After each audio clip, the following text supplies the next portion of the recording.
Ladies and gentlemen, welcome to the podcast, the Drafted Up Podcast. Week 1 of the playoffs is in the books. We're going on to the Divisional Round, Round 2 of the NFL playoffs. We have a ton of coaching jobs open, 9 head coaching spots available. We're going to briefly talk about those as well. That's Nick. I'm Theo. This is the Drafted Up Podcast. You know where to find the show. Apple, Spotify, YouTube. You're watching it. You know. While you're watching, check if you're subscribed. You know, that goes a long way in helping the show grow. Nick, welcome to the podcast year 2026. Hey, thanks. Good to be here. Happy New Year. Sick as hell last week, and then the week before we did like your birthday and whatnot. So it's just been busy, but everyone I know has been sick. So I was dodging it for 2 or 3 weeks, and then it finally caught up to me. I still have a little bit of a nasal thing going on, so I agree. I have a bit of a cough. But we're here, 2026. So happy to be back. It's been quite the journey. Playoff football is so much fun. It was a good weekend, dude. Yeah. Week 1 of the playoffs did not disappoint. Minus the Monday night game. That was kind of a blowout. Sunday night game was kind of boring. It was 7-6 entering the fourth quarter, my guy, and then it finished 30-6. Yeah. The truly better team showed up there at the end in Houston. Let's just quick run through those. Texans on Monday night, they beat Pittsburgh 30-6. Nick and I both did pick Pittsburgh or pick Houston. Nope. Aaron Rodgers, maybe his last game. It feels that way. Cam Hayward, no way. Same as well. No, you don't think so? Oh, his ego is not going to let him. His last pick was a pick 6. There's no way his ego is going to let him retire on that throw. He's going to be back next year. Wasn't Brett Favre's last pick also a pick 6? Maybe Tom Brady's as well. Yeah. Brady's might have been, but no. Rodgers has that ego. I don't think he's going to retire because of that. I think he was going to retire. Okay. I don't think he's going. I don't think he has it in himself to retire on a pick 6. Interesting. I think we will have an episode in the coming weeks in this kind of a lull period. Maybe we go through all 32 teams and we kind of predict who their starting quarterbacks are going to be next year. And I believe if he would play one more season, he would pass Peyton Manning on the all-time touchdown list. So there's reason for him to come back, and he's just that kind of guy. I mean, yes, I do see the addiction, but that'll be interesting. Right now, I do not think he'll be back. But Houston's defense, they absolutely carried the Texans through that game. C.J. Stroud did his best to help them try to lose that game. Hey, Woody Marks looked really good, dude. Yeah, he did. 100-yard game, first playoff game, 100 yards. Nice little game from Woody Marks there. Nico Collins has a concussion. He was carted off, so we'll keep an eye on that. The Sunday night game, Patriots won 16-3 over the Chargers. Kind of boring. Drake May didn't play his best game. But the Chargers offensive line, just a rotating door this year due to injuries, and they can continue to grow the if Justin Herbert had this, if Justin Herbert had that, as he continues to not have a playoff win, but everybody could tell if he had an offensive line, they might have won this game. Who really knows? The Chargers did fire Greg Roman, their offensive coordinator, so it'll be interesting to see what route they go through. I know you were really in on the Chargers this year, and you've always been kind of up and down on Justin Herbert. You still kind of like he's a future Super Bowl winning quarterback. You just kind of have him right outside that like elite range.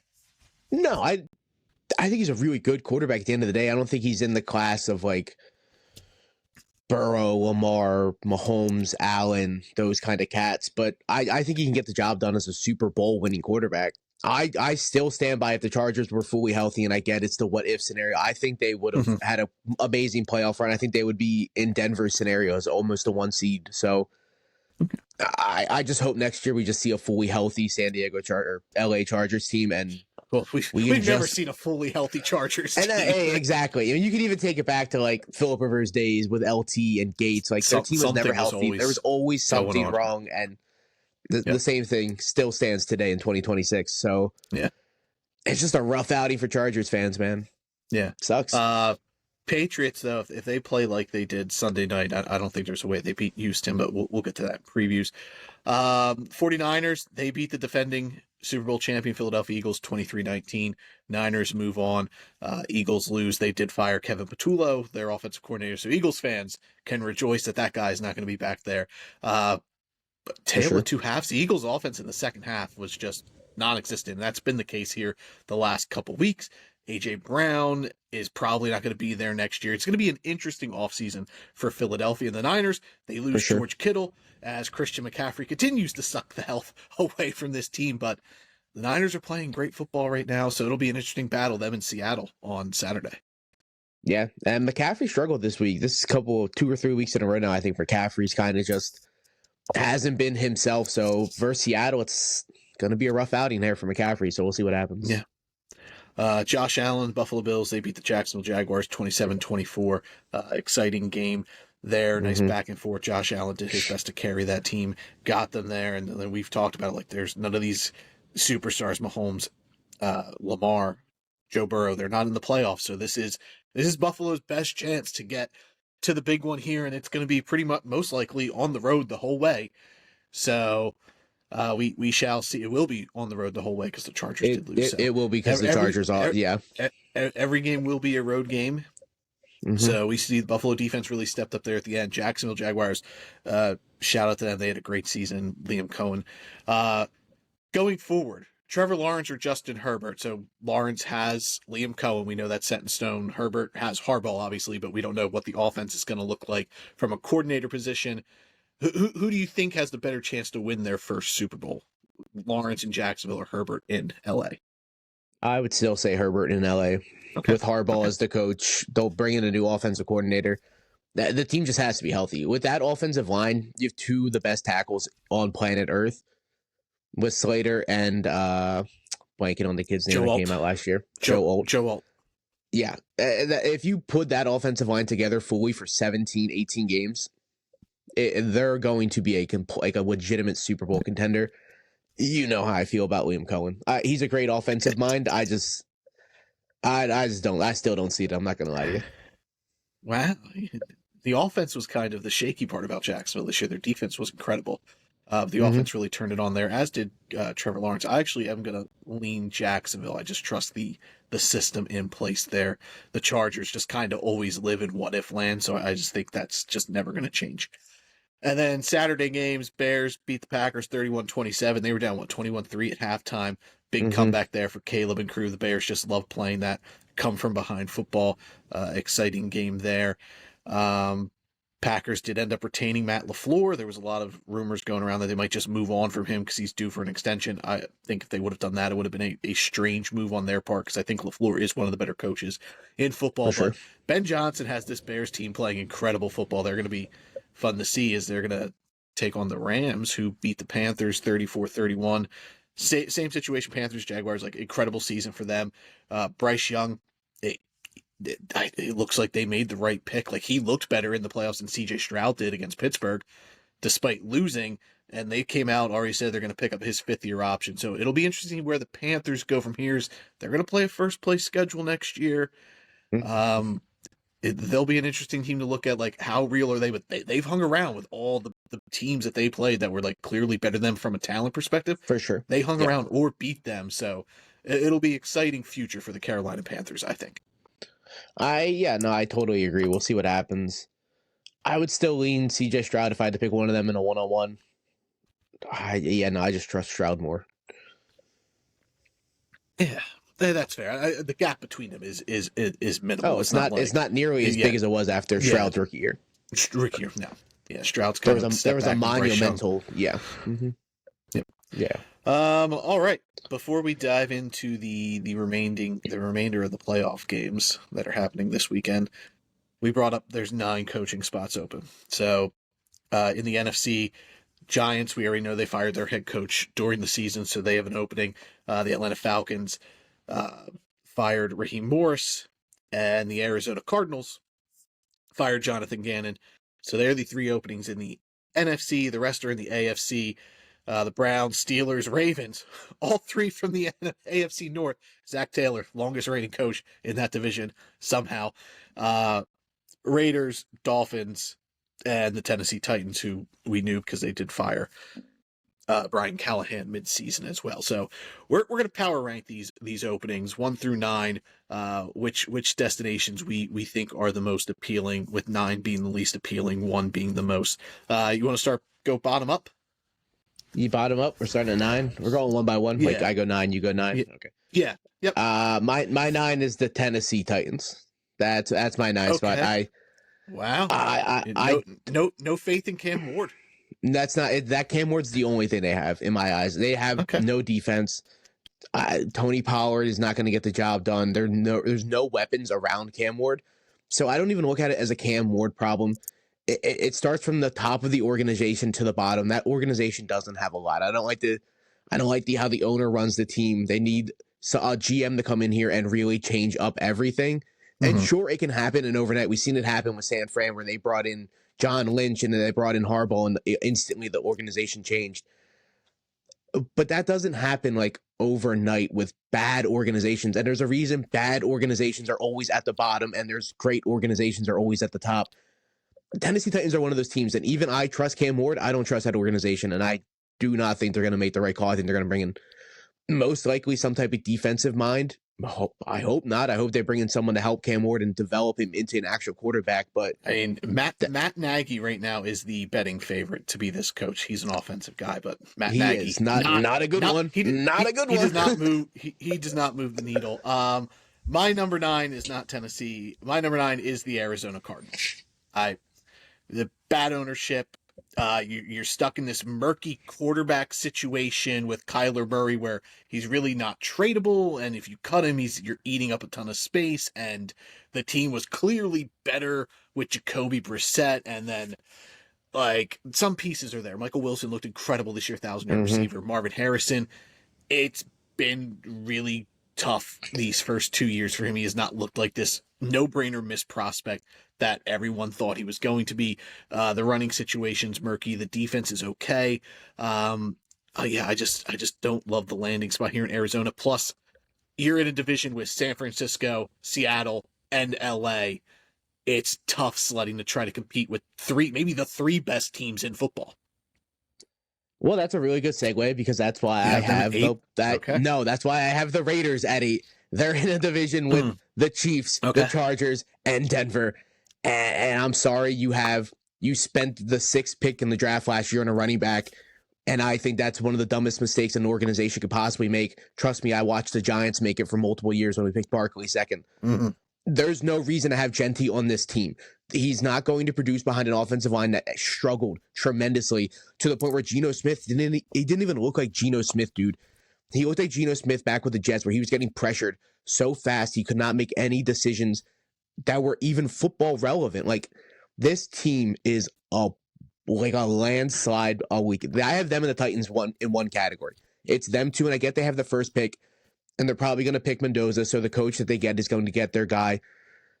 I'm sorry, I don't think Mendoza can come in here and change the organization. I get he's the top prospect quarterback. I don't see him as that kind of quarterback. I don't think he's come into an organization kind of like Joe Burrow did and instantly change the culture. It's almost impossible to change the culture in Oakland or in Vegas. It's just not going to happen. Mendoza, to me, he's sort of like, I think his ceiling is at best like a top 15 quarterback, and it's more towards the bottom. Like Jared Goff is the comp. He's Jared Goff, and I kind of agree. Like that is his ceiling. He is a serviceable franchise quarterback, but the pieces need to be around him for that team to achieve greatness. And sure, they have Max Crosby, but I think he's gone, dude. So really on offense, like if the offensive line stays Bowers healthy, and Genty. If the line stays healthy, maybe they do play as good as we thought they were, but that's a big if, and like who knows what's going on with Jackson Powers Johnson. Like Pete Carroll and crew refuse to play him at center, so we'll see if this new coach comes in, puts him at center. But I have the Raiders at 7, so I'm not too far off there. But I have the Cardinals at 7. Okay, so my 8 is the Miami Dolphins, and it's sort of just because they're similar to the Cardinals, where they're in this murky quarterback situation. It's going to be tough to move on from Tua, but you know he's not going to be there. So now you're going in without him. Like, are you starting Quinn Ewers next year? I don't understand the firing of Mike McDaniel after they sort of said he was going to keep the job. Like Devon Achane there, but you're probably moving on from Tyreek Hill, so you're losing one weapon. Like, do they go out and sign Malik Willis?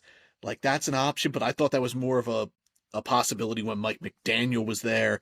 And then you got Buffalo, who's just the powerhouse of this division. You have New England, who's on the rise, and then there's the Jets, which beneficial to them. That's there, but like to me, it's really tough for this team to get into the range of New England and Buffalo going forward, where I just don't think there's a lot of maneuvering that they can do to fix this roster. It's going to be a little sticky situation for a new coach to come into. I agree to a certain extent, but I do think the Dolphins are a better spot than a couple of the teams here left, but not a much. I have them coming up soonish, but I have the Cardinals here in this spot, and everything you said, the Cardinals are just a mess. You get the Kyler Murray situation. You have to handle what are you going to do with Marv? Are you going to come in here and use him a bunch, or are you going to slide in Michael Wilson and make both guys the focal point? But you're going to have the fan base that's going to want you to push Marv, and you're blessed with Trey McBride, but other than that, it's not a lot. So I have the Cardinals very similar to the Raiders, where it's you're getting a really good tight end and then a whole bunch of nothing else. So yeah, Cardinals at 7. So you had the Cardinals at 7. I had the Raiders at 7. We kind of talked about those teams. So who do you got at 6? 6. I have the Atlanta Falcons. Okay. You're going into this pick this year as your first year head coach. You don't have a first round pick, and that's a huge downfall. And I get you have Penix. Maybe he's hurt. You don't have Kirk Cousins because he's bad and he should not be on that roster come 2026. What do the Falcons have? They have a young defense that played hit and miss. So that's better than the Cardinals. But the quarterback situation might be just as murky because no one knows what's going to happen to Penix. Are you going to pay Kirk Cousins the rest of his contract? You don't have a first-round pick. They restructured Cousins' deal, so it'll be interesting to see where that goes, where he is now affordable to cut. Yes. But I don't think you can because of Penix's injury. Health. Yep, I agree. But you can't go into a season as Kirk Cousins is your only quarterback because Penix is probably going to start the year on the pup. I think Atlanta's in a really rough spot next year, and I don't want to be the head coach that takes it over for next year. The year after, I think Atlanta could be in a lot better spot than they are right now, but this upcoming season, I think Atlanta's going to be a mess. Mm-hmm. I have the Browns here at 6. This roster's tough. They need a quarterback, but this class isn't strong, and they're not in really the position where I think they can get a quarterback. So I don't think the roster's built to handle a rookie quarterback. So I do think we're going to see some sort of combination of Shadur Sanders and Deshaun Watson from this team. And they also retained the GM, which I thought was strange, even though he's done well drafting. It just seemed that they chose Stefanski to go over him. And we know Stefanski, the issues there. So I just think Stefanski's a great coach. Like, I think all you're getting in Cleveland is inheriting this great defense, but you're getting an offense that is absolutely in shambles. There's no real true weapon outside of Harold Fannin, who was way better. Like, the Harold Fannin was great this year. Like, I thought his tape in the pros, I thought was so mature compared to his tape in college. Like, I thought he was just more of like a gadget, here use player where, like, I didn't think he would have this sort of level of impact right off the jump in the NFL. And he's done great, but Judkins is coming off this serious injury, so you know how effective he's going to be. The offensive line is aging. It's bad. There's no true wide receivers here. Like, I just think this offense is going to be really hard to fix for the eventual rookie quarterback. Whereas, like, the defense is great, and that's going to be the standing point of this team, but I just don't know how far they get on just how much they need help on offense. And plus, ownership's always the Jerry Haslam's always getting his grips and everything. So I just don't like that involvement. But I do like the roster control. Like, you have Myles Garrett, who's an elite player, and that's what kind of bumped them to 6 for me. I'm not gonna lie. I have the Browns higher than that, and it's based on the fact that none of these teams come with an elite offense or defense so far. The Browns do. And I get it is a mess, but so is Vegas, so is Tennessee, so is Arizona, so is Atlanta, so is Miami. Miami's the team I have next after the Falcons. All those teams are a mess, and none of them have a quarterback in place next season. Neither do the Browns, but the Browns do have an elite defense, and that's why I gave the edge for Cleveland over Miami. I have Miami here. I do like Miami a lot. I think they're a team that you can go into. You have Jalen Waddle, you have Devon Achane. You have a team that you can kind of mess around with, and I I do think it was a mistake to fire McDaniel. At the end of the day, I think he was the best coach for that team personally. You've seen how hard those players fought week in and week out in the last 7-8 games just to try to keep that guy's job. And at the end, it didn't matter. So I do think that's going to have an impact on some of the players going forward. I think it's not going to have a good taste in their mouth. So hopefully the organization made the right call and they really put in place a system that's going to benefit guys like Achane and Jalen Waddle and Darren Waller if he's there, or Malik Washington.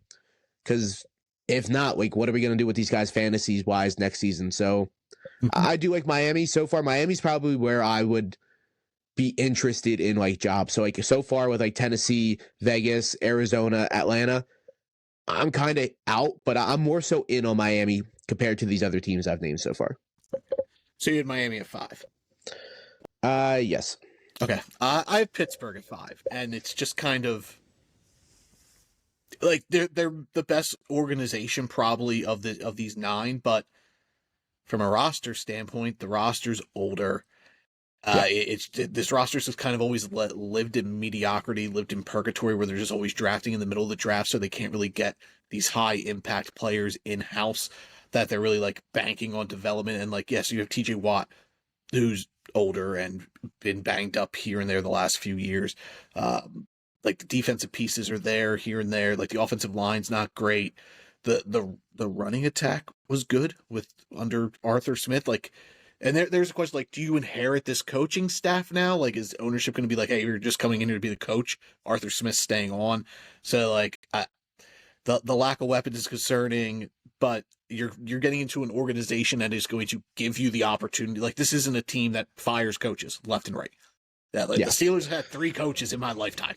So that is kind of what kept them from lower. Like, I don't think the roster is great, but from an organizational standpoint, you're not getting a better organization that's going to trust you to build this. So maybe this is the right time for Pittsburgh to move on. Maybe they just kind of next year, they kind of just take the seat back, be like, look, we're going to bring you in. We don't expect much from you year 1.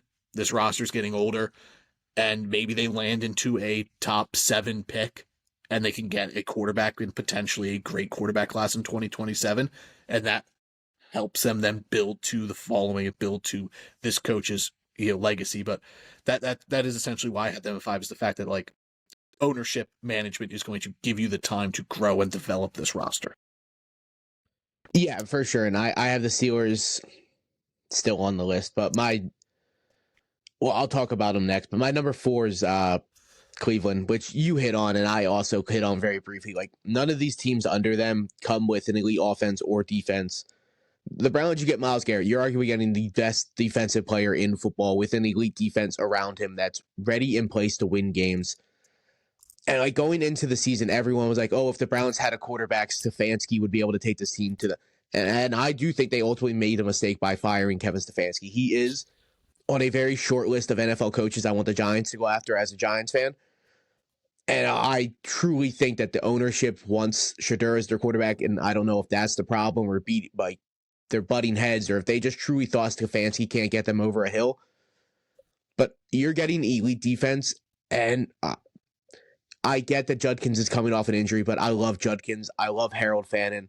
Mm-hmm. You can easily find receivers. Like, receivers are a dime a dozen in the NFL. George Pickens was traded for like a 4th. And this was a good draft class coming up here in 2026 for receivers. That I do think I had the Browns taking Cardell Tate in the mock I did last week. Mm-hmm. So like there are the options for them to get receivers. Plus they have 2 first-round picks this year.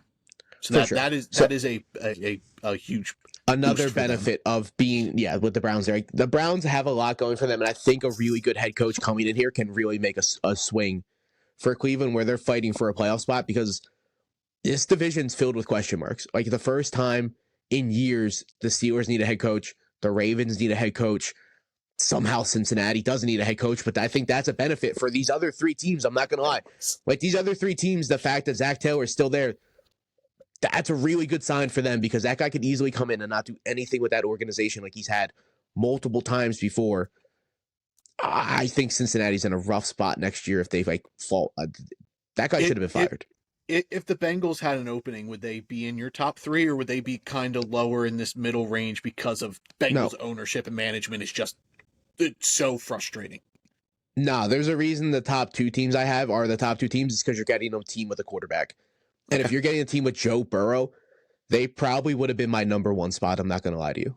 Okay. Yeah, which fair. And we're going to end up having the same top 2. At 4 for me, I have the Tennessee Titans. Respect. That's great. I believe in Cam Ward, and go Canes. that's your guy. Yeah, go Canes. Yeah, I just think Cam Ward the last like 4 games was night and day better than early on. He was, and I like the development of Chimere DK, and this team has $120-ish million in cap space to work with. Spend it. I want to see. I want to see him spend it right though. You got to spend it right. Yep. Yeah. Last year they tried to spend it. They gave Dan Moore all this money to be their left tackle, and it has not worked out. So, in a draft class that's not great at tackle, I still think at Tennessee's picking top 5. I'm looking at Maui Noah. I'm looking at Spencer Fanu. I'm looking at Freeland from Georgia, and I'm looking at trying to move on from Dan Moore, or if you can, but. All the cap space, I think they're going to do right by Cam Ward and get him weapons. Like they're also in spot to get a receiver. They're going to have a top 5 pick in the second round. Easily a wide receiver should be made available there as well. Maybe they spend on Alec Pierce, who's going to be a free agent. I don't think Pickens is going to be out there. maybe they trade for AJ Brown. How funny would that be? They just bring him back. That would be so funny, dude. And then that would be but the reason I have Tennessee for is because of my belief in Cam Ward as a franchise quarterback, and that's why I have them higher. I think getting that guy, and you get to be the person who gets to be hands-on with this dude and develop him and potentially make him great. I think that is a spot where I think the Titans should be head on, just driven, focused, tunnel vision on getting Brian Daboll. You don't got to preach to me, dude. Like, if the Titans go out there and do everything right, it would be one of the best spots. I don't trust that organization at all. I don't think they're going to make any right call this offseason.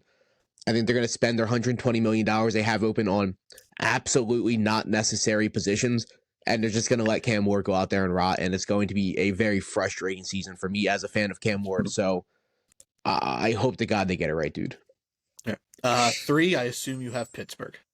I do have Pittsburgh, just based on the fact that it's the Steelers, the organization. You're getting TJ Watt. I get it's an older team, but you're getting the Steelers, dude, and they're not going to give up on you. Even if you're terrible your first year, you're going to be there 2, 3, 4, 5. They're going to give you multiple years to swing it out.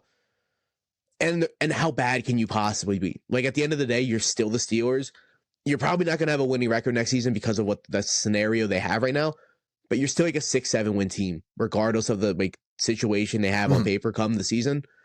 So I would love to be the Steelers head coach, because just the love and the care the organization is giving you, it's one of the best ran teams in football. There's a reason Mike Tomlin has not had a losing record in the last 17 years. So yeah, and Tomlin, to quickly touch on him, the Steelers still have his rights because he wasn't fired. He stepped down. So if Tomlin is going to coach this year, that team is going to have to trade for him. So I would expect Tomlin to not be out there this year, probably do TV stuff like that, and just kind of take a year or two and reset. And I think he'll be a great TV personality, but I don't even know if he's going to do that. NFL. I don't even know if he does a TV thing, dude. I think he takes the year off. That man looks so fucking stressed and miserable every single year at the end of the year. Maybe he just does take a year off. And just I think he does. I truly think he's just like, I need a year. I need 365 days not to give a goddamn rat's ass about another grown man. Let that man live his life. Yeah. Respect. Mike Tomlin has been incredible. He's one of the best head coaches in my lifetime, dude, and he's so good. At 3, I have the Atlanta Falcons. Okay. I'm not overly concerned about not having the first round pick, because this draft class, we say this a lot, is weaker. And 5 years from now, we could be looking at it and be like, man, how did we miss on the 2026 draft class? Like, there's some great dudes in here. Right now, though, it doesn't seem that way. So, Atlanta, opportunistically, it looks like that looks fine. Because the pick, James Pierce, played really good football this year. And Jalen Walker was also great for them. Like the building pieces are there on defense. They got a steal in Xavier Watts. Billy Bowman played well this year. And then on offense, you're inheriting Drake London, who's a top 10 wide receiver. You're inheriting Bijan Robinson, who's a top 3 running back. The quarterback is a concern, but if Penix comes back and he plays well, cool. You have a quarterback on his rookie deal, and you're going from there. The line's okay on offense. It is a little older, but there's still some good pieces there. I just think this roster, and it's a weak division. I think this roster can win the NFC South next year. I don't love Raheem Morris, but I think they should have just went back with him next year. I know they've been 8-9 the 2 years under him. I agree. I agree. I think you just run it back with him next year, and then if you're 8-9 again, then you move on. And now this coach coming in gets his first round pick, but they also fired the GM, which I think is great because Terry Fontenot, he was not it. He was bad. I think that's the best thing Atlanta has done this offseason so far. Getting rid of that guy. The GM needed to go. I do think Morris deserved another chance to run it back next year, just with the team. Like that's the team he's built the last 2 years, and I would still give him this third year because a head coach without a first round pick with a questionable quarterback situation of his cousins, if they want to keep him, I think that's a rough spot to be in. If you look at it, they were tied for first, same record as the Bucks and the Panthers. 100%. Yeah. I just think we're talking about Atlanta again come the end of next season. I think there's a chance they fire their coach they bring in this year. Okay. See, I don't. I think they'll find a good parent. Like it, Matt Ryan. They hired Matt Ryan to be president of football operations or something. So it wouldn't surprise me if they bring in like Clint Kubiak from Seattle, a younger coach, and Kubiak family has ties with Matt Ryan, I believe. So it wouldn't surprise me if they bring him in and just kind of. They saw what he did with Sam Darnold in Seattle, and they're just like, okay, hey, like we don't know what the quarterback's going to be this year, but you can get your guy next year, or maybe your guy is Michael Penix. We'll see, but I do think getting the GM head coaching job, I think that's the only reason they fired Morris was so they can do the GM and head coach they could bring it in together as two guys who are a unit compared to bringing in just a GM who then's like, this isn't my head coach. Like, yeah, I don't want him there. Who do you got at 2? I got the Giants, and okay. I get it. It's going to sound biased, but you're getting a team that has a quarterback already. In my eyes, Jackson Dart's the quarterback. He showed that he is that guy, and you're getting Dart. You're getting Malik Neighbors coming back healthy next year. You're getting a defensive line that is playing out of his mind with Dexter Lawrence, Brian Burns, who had 15, 16 sacks this year. Abdul Carter is actually going to be really good next season. And I get you can have all the beef of like, oh, he got benched a couple quarters because he was fucking around in practice and fucking around in meetings. And that's going to get nipped in the butt. That's not going to be an issue next season. I seen that guy's like he talked to the team after the season and he was very open. He's like, I was a letdown this season. It's not going to happen again. And we are not going to be in the spot come next season. And Jackson Dart came out and said the exact same thing in a press conference. Like, this is not where we want to be. And it's going to be better next season. I just think the Giants have a really good roster. If you put Harbaugh on this team or Kevin Stefanski or Mike Tomlin, I get has to take the year off, or you put an elite head coach in this scenario, I truly think it's night and day difference. And I haven't completely changed on the Brian Daboll take, but at some point I had to sit back and look, and it's not his fault. It's not the GM's fault, Joe Shane's fault. It's not the ownership's fault. I still think Joe Shane should have been fired as well, but I do think Brian Daboll probably should also have been fired at the end of the day. I think both guys should have lost their jobs. We'll just talk about both teams here, Giants, Ravens, because they're both in our top 2. I have the Giants 1. Damn. I think from a roster standpoint, this is the juiciest job. You have a rookie quarterback who had 9 rushing touchdowns, 15 passing touchdowns, and looked he was so good. He was so better good, dude, than anyone thought he was going to. I mean, better than I did. Better than I did. And I had Dart as my number 2 quarterback. He was great. Even despite the deficiencies of Mike Kafka there at the end, Jackson Dart was still playing really good football. And you're getting Malik Neighbors back. Like, Jackson Dart made Wan'Dale Robinson a dude. Like, he had 1,000 yards. 1,000 Like, yards. no 1,000 yards, disrespect dude. to Wandale. Like, we make the joke about him that he's just this catch merchant, but Jackson Dart turned him to a 1,000-yard wide receiver. He made Theo Johnson a viable passing option, a guy who we weren't high on coming out. You have a franchise left tackle. You're in position to potentially get a right tackle in this class. You have a great running tandem in Cam Scadaboo and Tyrone Tracy. You have the pieces on defense, like you already mentioned, Thibodeau, Brian Burns, Abdul Carter, Dexter Lawrence. You signed Javon Holland last year, who played well. You're probably moving on or finding a replacement for Tyler Nubin in the offseason. But I think just from the roster standpoint, it's a young roster that has so much potential. And like you said, I think you get an elite coach in here, Stefanski, Harbaugh, one of those dudes. And I think the Giants are a pushing for the playoffs in the next 2 or 3 years. I don't even want to say it's 2 or 3 years, dude, with like, depending on Philadelphia's offseason, Washington's in a rough spot. Dallas is always Dallas. Giants play a last place schedule. I think we could push for a playoff spot next season if it all comes together right. I honestly do. That's absolutely fair. And Baltimore, you're getting Lamar Jackson. You're getting Lamar Jackson. That's how I'm looking at it. You're getting a top 5 quarterback, a 2-time MVP in Lamar Jackson. Zay Flowers really came into his own this year. He was great for them. You're getting Derrick Henry. At the end of his career, he's still incredible. And then the backs behind it, Keaton Mitchell looked good in the flashes he got. And the defense is fine. You're getting Kyle Hamilton, who's an elite, one of the best defensive players in football. We'll see what the development of Mike Green is, but also you're getting an organization that is so well run and is so good at drafting. Like we make the joke that like players just fall to Baltimore all the time. It happens every year.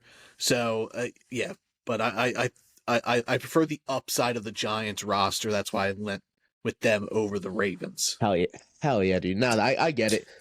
But the way I was looking at it is like, yeah, you're getting Lamar Jackson. Like he's a 2-time MVP of the league. And he's one of the best quarterbacks in football. And even Jackson Dart, he's still question mark. Like at the end of the day, you don't know what you're completely getting. An injury could take that guy out at any moment, which you could say about anyone. But like, I mean, I guess you could say the same about Lamar. Yeah, brother was running, in concussion like, protocol every game. Every single one. But like, I don't know, man. The Ravens just have Lamar. They got Henry. They got Zay. They got an up and down defense. I get it, but the organization is one of the best ran organizations, if not the best ran organization in football of the last 20 years.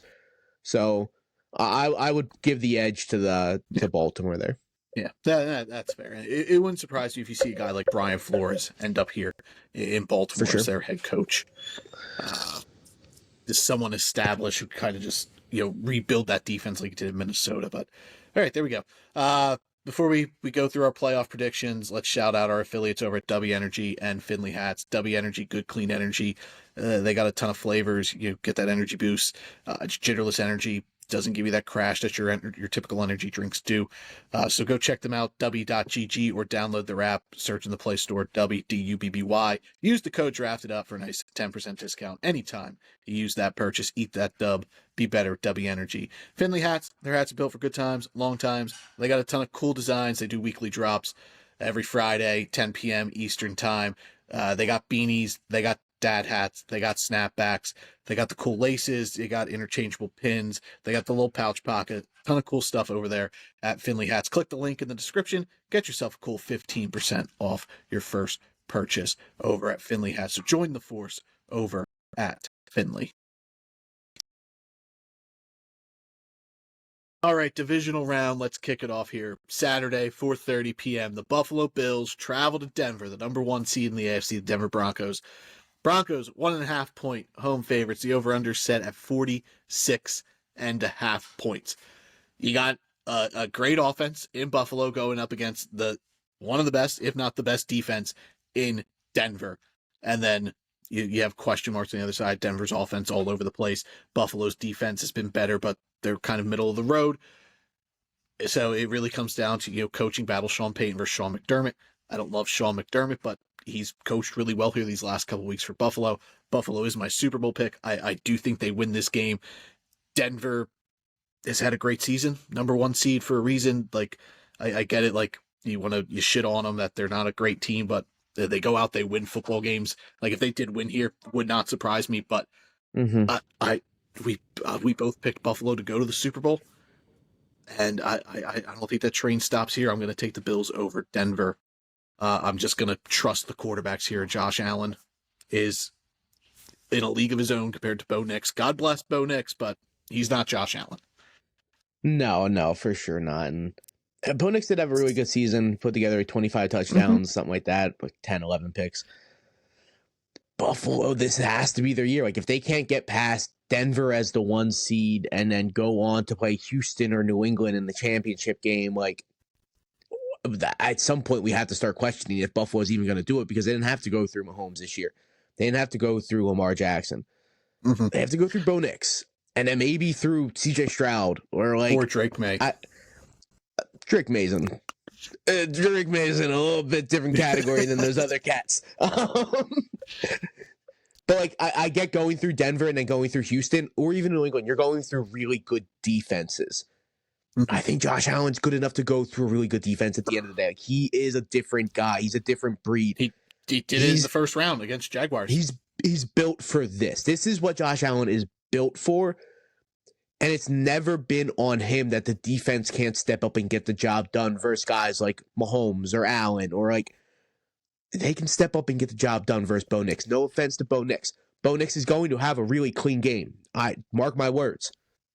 He's not going to have a Josh Allen game. Josh Allen can go out any given Sunday, theoretically this on a Saturday, and give you 6 touchdowns. Like Josh Allen is that guy where he can hit the back. Like he can strap up the other 52 men on this team and be like, I'm taking you to the Super Bowl. Hop on. No one else in football can do that right now because Patrick Mahomes is hurt. So give me the Buffalo Bills on Saturday. Yeah. A difference maker from both teams for them to win, like take away the quarterbacks. Like if Denver's going to win, I think it's going to fall onto like RJ Harvey. I think if RJ Harvey to get him going early and because he's got juice, he's got the juice to take anything to the house. I think if Denver's going to win this game, it's going to fall on his back offensively. And then for the Buffalo side, I think we're looking at like Khalil Shakir again. Like he had 10 catches against Jacksonville. So he's showing up here at the right time on a team that it's tough to pass on. So I expect him to do a lot of that underneath stuff. But I think him in the passing game for Buffalo, he'll be the difference maker for the Bills, and vice versa for Denver. It'll be RJ Harvey on the ground for them. Yeah, Denver needs to get a running game in play, and even you need some offensive weapon to step up. Being RJ Harvey, Cortland Sutton, Troy Franklin, you need some guy to actually like help Bo Nix out because he's not going to do it on his own. This needs to be a group effort offensively. So Denver just needs to like really show up, and everyone needs to be on their A game because their defense is going to come out and lock in. Like Denver's defense is not going to be a question mark on Saturday. I need another receiver. That's where I'm going to go because I know at the end of the day, Cortland Sutton's going to be him, and even RJ Harvey's going to have a good game. But I need Marvin Mims or Troy Franklin to step up and have another, like a third offensive weapon. I think that's how they would get the job done. If it ain't on Josh Allen, it's on James Cook. That's how I've looked at the Buffalo Bills this whole season. There's a reason he led the NFL in yards this year. He had like 1,600 rushing yards. Who knows James Cook? Maybe the most James Cook is amazing. Running back season. Exactly. Exactly. Last year, he had like 16, 17 touchdowns. This year, he had 1,600 yards. Like, James Cook is an amazing football player at the end of the day. Last week, he only had 15 for 40. That's not enough. There's a reason they struggled versus Jacksonville, and it's because they didn't get James Cook involved enough. Rely on James Cook, please. He had 1,600 yards, and he carried you a lot. Every game Josh Allen couldn't, you were carried by James Cook. So if Josh Allen's not going to get it done, it needs to be him. Yeah, and we talked about that during the season. Like, Buffalo's at its best when they're controlling the clock, running the ball, and this offense is running through James Cook. And once we get through all the draft prep and everything, we'll go through and, like, break down this, like, top fantasy finishes and this, like, guys, and it's going to come to a surprise. Like, when you're asked who led the league in rushing yards, I don't think a lot of people are just going to instantly think it was James Cook. Like, incredible year, but we're both going Buffalo there. The other Saturday game, 8 p.m., division matchup, San Francisco 49ers travel to Seattle, take on the number 1 seed in the NFC, the Seattle Seahawks. The Seahawks 7.5-point favorites at home. The over-unders at 44.5. So no George Kittle. We know that for San Francisco. They opened up the practice window for Fred Warner. Even getting him out there at 75% is huge for that defense. Yeah. Christian McCaffrey, you brought it up. We briefly touched on him. He's just been okay here these last few weeks. He hasn't been that take over the world. Brock Purdy's playing good, clean football. I don't know if they have enough to beat the Seahawks, though. I agree. I don't. Even if Noah Kittle's the best tight end in football behind like Trey McBride, I don't even think having him on the field is going to be enough. Even if Fred Warner would come back, I don't think there's enough in play for McCaffrey's been struggling, so he's going to have to be at his best. Purdy needs to be better than I've ever seen Brock Purdy play in his life to beat Seattle's defense. I don't think it's going to happen. I really don't. Yeah, I think this is going to be one of those games where it's going to be like close at halftime, maybe like 13-10. Even the third quarter. Even the third quarter might get close. But I think Seattle ends up just taking over. Like, just from a roster standpoint, this is one of the 3 best overall rosters in football. They have one of the best defenses in the league. Sam Darnold. Like, the Niners can't generate a pass rush, and that's going to be the problem. Sam Darnold's going to have time. So, and the Niners are going to be able to just penetrate the middle of that line. Gray Zabel's been really good for the Seahawks this year. I just think the Seahawks are going to win. I like, difference maker wise, like, there's no elite quarterback in this game. Like, I love Brock Purdy, but he's not in that elite level. I think Sam Darnold is the difference maker, obviously, for the Seahawks. It falls through him, make or break. Like, if he has a bad game, that's going to be the reason the 49ers win this game. But we've even seen Darnold have just average games, but Seattle's team is so good that it's kind of carried them over there. And from the Niners, same thing. It falls on Brock Purdy. He has to play the best game of his career to continue the Niners' playoff push here. Yeah, for sure. And then I don't think it's going to be similar to Pittsburgh-Houston, where that game was close, but Pittsburgh was drained. Like, Pittsburgh couldn't do a damn thing in the fourth quarter. They could not do anything because their defense was on the field so long because their offense was so inept. It's not going to be that bad, but it's going to be very similar. Where I think this game is going to be close up until midway through the third, pushing the end of the third, and then San Fran's not going to be able to do anything. I think the injuries are finally catching up to San Fran. McCaffrey can't do this constantly. Brock Purdy's a shout fine. out Kyle Kyle Shanahan. Amazing. He's done a phenomenal job coaching through this to a team that's, 13 wins, 12 wins, 12 and 0 5. reason that they should have won all those games 100%. with all the players they lost. Like, he continues to be one of the best coaches in football, and once again, he's not going to get it done in the playoffs, so that's going to linger. But he's so good. Hey man, for them to go and beat Philly, I think that's enough spoken for me. Like, I had Philly going to the Super Bowl. I thought they were really going to click it in the playoffs, but offensively, it just did not happen. Hence why Kevin Patula got fired. I like Purdy as a fine quarterback. I don't think he's an elite quarterback. I don't think he's going to be able to come into Seattle and do enough. Like, Juwan Jennings is fine. Ricky Pearsall is even going to play. Yeah, like, what do we like? McCaffrey can't keep doing this, and it showed. Like, in the last couple weeks, he's been dragging. So if Justin hopes maybe McCaffrey's taken it light the last couple weeks, and he's got energy left, but it's looked like he's a dying light at this point. Do you think the Niners are a sneaky team to go out and get the head case that is A.J. Brown? I know that's not really their MO, but this is a team that I think would benefit from having a true alpha wide receiver, and those are hard to come by. But A.J. Brown's going to be available. I think that would go a long way for this roster. Take some edge off Christian McCaffrey, gives Brock Purdy a alpha wide receiver that I think this offense truly desperately needs. I mean, Brandon Ayuk is a character guy that Philly could easily love to take on and fix, because that's what Philly does. Yeah, they could easily do a Brandon Ayuk, AJ Brown, and then a couple draft pick trades. Philly will want more draft capital for sure, but you could easily get that deal done, 100%. Yeah. Okay, we're both going to Seattle here. Yeah, for sure. Okay. Sunday, 3 p.m. The Houston Texans travel to New England to take on the Patriots. Pats 3-point home favorites, over under set at 40.5. This game, to me, it's just going to be two teams that beat the living shit out of each other. Playing defense, baby. Yep. Will Anderson. That dude is a future defensive player of the year for the Texans. He 100%. Is incredible. And then, let's pair that with Daniil Hunter, who's consistently gets 14 sacks every year and maybe has been the most underrated edge rusher of this generation. No one ever talks about him as one of the best dudes out there. This defense, Derek Stingley, Kamari Lassiter, Caleb Bullock's way better than I thought he was ever going to be. I just thought he was so good, dude. He's so good. And I think Caleb Bullock, because you were higher on him than I was.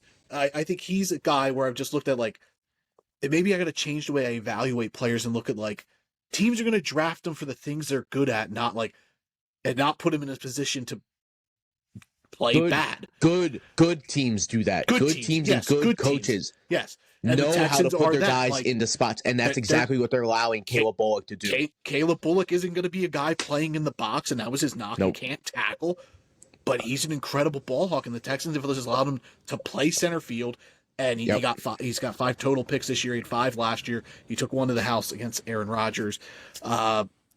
This Texas defense is so good. The offense, little shaky. CJ Stroud is just okay. Woody Marks, he was great against Pittsburgh. Nico Collins will continue to monitor that if he's not out there. Christian Kirk stepped up big on Monday. And then New England, the defense just kind of shut down the Chargers, that the offense didn't have to do much. So Drake May wasn't his best game, but Drake May's in the MVP hunt for a reason. So to me, this does fall down to better defense. I think the Texans have the better defense. I think they do win this game. And I think from a difference maker standpoint, it's going to be the next option up behind Nico Collins. Who's going to be the next guy up, even if he is out there, one of those guys, sort of like you thought with Denver. One of these other pass catchers, whether it's Dalton Schultz, Christian Kirk, Jaden Higgins, Jalen Knoll, one of these guys needs to step up for this team, for CJ Stroud, for them to beat the Patriots. And then from New England, I think it's the running game. Travion Henderson, Ramondre Stevenson, those dudes need to step up and kind of wear this Texans defense down, because that's the only way you're going to beat them. I agree. I think Drake May is going to come in and get the job done regardless. I think that's how good Drake May is. Regardless of if he's playing Houston or if he's playing a bad defense, he's going to be able to come into any situation and control a game, because Drake May is 95% of the time better than the other quarterback on the field, and that's how good I think Drake May is. I get Houston's defense is really good. I think Drake May's in that league, bro. I'm picking New England in this game. I really think Drake May's going to get the job done. And it does rely on Ramondre and Travion Henderson. These guys need to pick up 2nd and 4, 2nd and 5s. You need to keep the drives moving. You need to get first downs. Yep. And that also revolves, Drake May can do that too. Just the running attack of this game. You need to pick up the easy first downs, because you need to keep drives moving. You need to keep the Houston defense on the field as long as possible, because you need that defense tired come the 3rd and 4th quarter when you start making moves to Steph Diggs. You know Steph Diggs had 1,000 yards this year? I didn't know that. That blows my mind. Yeah. And so kudos to him. There's gonna be Drake Mays. We're gonna be learning these things when we do kind of a recap. That's because how good Drake May is. That's what I'm looking at. And it's not Steph Diggs. Booty had all those touchdowns, and Hunter Henry had a good little season too. Drake May passes the ball so well, everyone eats. I think that's how you beat Houston's defense. Who are they going to lock down? There's no one to lock down. Everyone on this team has to play their best defense, because there's so many options because of Drake May. You can't just double up one guy and completely lock him out, because New England doesn't have that kind of guy. Their whole offense is their whole offense. It doesn't rely on a Nico Collins to go out there and be healthy. It doesn't revolve on the back of a Lamar Jackson being on his best. It relies on every single one playing their best ball. And Drake May is that kind of guy to get everyone out there on a Sunday, Saturday, it doesn't matter when the game is. And he's going to lead them. I think this is the step Drake May takes. I think that's what we're looking at, is him coming and beating Houston's defense I'm already bumping him into that category if he beats Houston's defense, dude. He's almost like in elite of the elite quarterbacks. Yeah. Vegas projects this to be the lowest scoring game at 40.5. As it should be. I think this is also going to be the closest game. I know the spread for Denver Buffalo's 1.5. I think this game's going to be the closest hard fought game of divisional round weekend. But here's where we're different. I'm going to take the Texans defense, and I think it goes to whoever has the ball last. Honestly, it's probably going to be whoever has the last ball, and they're going to kick a game-winning field goal. They could be tied. They could be down 1-2.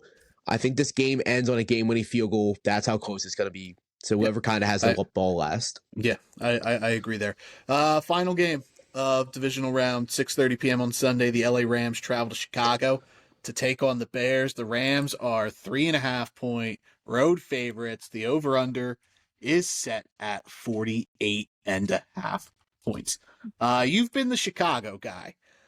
And it's gonna be cold on Sunday in Chicago with chance of snow, a high of 18 degrees. It's that weather, baby. You got the California boys coming out to Chicago there. Matt Stafford's got a hurt finger on his throwing hand. He's gonna play, obviously. Do you think it's disrespectful that the Rams are 3.5-point road favorites over the Bears here? Because you're the Chicago guy. You're always just like bad lines. Okay. That's because the Bears were getting like 7-point lines, 8-point lines, and I'm like, that's insane to me. I think it's reasonable for the Rams to be 3-point favorites, 3.5, whatever it is. I think that's reasonable. Speaking of lines, fun fact about the Carolina Panthers: they were underdogs in as many games this year as the Las Vegas Raiders, and they went 8-9. Crazy. Yeah. That's crazy. Like looking back at the Panthers, like I wanted to bring that up when we talked about it, but like. What an incredible season they had just like off that. But yeah, this game might be the most exciting game. I agree. This is the one I'm the most excited for. The Bears can't be counted out of any game. Like we just saw them come back from 21-3. Like I saw that. I'm like, dude, like the Bears, what a great year they had. They just got wiped out by the better team. And then they came back and just completely just took over and beat the Packers. And that does worry me, like coming off that high. Maybe there's a chance of underperforming here, but I don't think Ben Johnson lets that happen. Did you like the hype that Ben Johnson has for this team? Like he's the Chicago Bears coach for life, dude. Like he walked into his fucking locker room and just like he's like fuck the Packers, bro. Like that energy. That's what this need, and like that's championship everyone culture. That was wrong about Caleb owes that dude an apology, dude. Like his rookie year doesn't even count in my eyes. It wasn't with a good coach that wanted him to succeed. That coaching system just threw at tape at him and expected him to learn the NFL on his own. Mm-hmm. Like Ben Johnson is night and day difference. He's still had his bumps this year, like 100%, and that's going to happen. He was like a 60% completion percentage, like. It wasn't great, but like it was way better than the year before. Like we were ready to like. I agree. After his rookie year, people were like, "Oh, Caleb Williams is a bust." And now it's just like, okay, we're starting to see that sign of what Caleb Ben Williams Johnson can do. Yes, yes. I think the difference maker for the Chicago Bears, and this might be biased for me, is Colston Loveland. He's been so good, dude. Is their best receiver. 100%. There's a reason they went out and got him that early in the draft, and it took him a little bit to start using him. This offense, passing wise, it's going to revolve around Loveland next season. Like you could say what you want about Luther Burton if he's healthy next season, or DJ Moore. I don't even know if he's going to be there. I don't think DJ Moore is going to be there. Exactly. I don't think he is. I think it's going to be Roma Doomsday, Luther Burton, and Colston Loveland as the three main focal points. And I honestly love all three of them going into the next fantasy season. I love the Bears offense, dude. Like with Caleb, I'm 100% on the Bears next season. And from a Rams standpoint, like Matt Stafford's health, like how much damage is done to that hand, but this team, Sean McVay might be the best coach in football, so you're not going to count out the LA Rams. I think it is controlling the clock, keeping the Bears offense off the field. So this comes down to the LA running attack for me. I think that's going to be the difference maker for them to win. It's going to be on the back of Kyron Williams and on the back of Blake Corum, controlling this clock, keeping Ben Johnson's offense off the field, and just trying to wear down this Bears defense, which is a little shaky. So I I think the Rams are better, but I think the Bears win this game. I think the Rams, their main thing they need to do here is pressure Caleb. Like, if you're pressuring Caleb, and the Rams have one of the best defensive lines of football. Yeah, Jared versus underdog. Caleb's not going to know what hit him. Like, it's going to rock his world. So if they're getting the Caleb consistently, that's going to be the real key here, because Stafford can manage any football game given to him. Matt Stafford's one of the best quarterbacks on earth. I think this is where the Bears' run ends, dude. I'm picking the Rams, but shout out Ben Johnson, shout out Caleb, dude. This team is the team I really thought they would be, and I'm so happy that they made the playoffs, dude. And I'm so happy they beat the Packers, bro. That's what I love. I love that they went in and beat Green Bay, dude. That's so much fun. Matt LaFleur and Jordan Love were just ready to crash out that game. Just watching, they were on the 100% sidelines, generational crash out, dude. They were about to fucking Matt lose their LaFleur mind. just like angry running to Ben Johnson with like the most angriest handshake, and they just walked off. And that's been the case all year. Like, if you look back and watch their other two games, like that's just how they've managed their handshakes. But yeah, the Bears, they're exciting. I don't love it, because as a Vikings fan, I don't want the Bears to be good. But Ben Johnson is the coach everyone thought Ben Johnson was going to be. Yeah, absolutely. And look at the difference it made in Detroit. They fired their offensive coordinator. They fired the guy already who came in to replace Ben Johnson. It'll be interesting to see where the Lions offense goes from here. But yeah, I think I take the Bears. I think their run ends against the Seahawks in the championship, or whoever wins that game. I think whoever wins shout out the Bears if they make the championship game, dude. Yeah. Chicago would be eating that up, dude. They deserve it, dude. Yeah. All right. There it is. So we differ on both the Sunday games. We went same on the Saturday slate. Anything else you want to chat about before we head out? I don't think so, man. Playoff football, dude. So much fun. College football is coming to an end next Monday, dude. College football playoff has been a ride. Miami, your Canes against Fernando Mendoza and the First Mendoza, dude. Yeah, and the Indiana Hoosiers. We talked about it briefly over dinner the other night. I just think Indiana's like incredible, like the clear, far and away best team in college football. I do think Miami's run comes to an end. I think Indiana wins. I think they're the best coach team, Signetti. But shout out Miami! Like everyone was just like, "Oh, Miami shouldn't even be in the playoffs." Here they are. Nah, they ran through Ohio Fuck that State. noise, dude. They ran through Texas A&M. They ran through Ole Miss, and here they are in the college football championship against Indiana. A great run for Miami, Carson Beck and crew.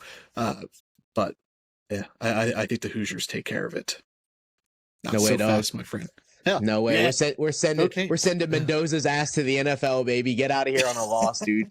He's been playing good, dude. Go back to school. He's not going to. He is not going to. They've already brought a quarterback in through the transfer portal, Josh Hoover from TCU. Yeah, he's gone. He's gone. On the wall for Mendoza, and the writing might be on the wall for.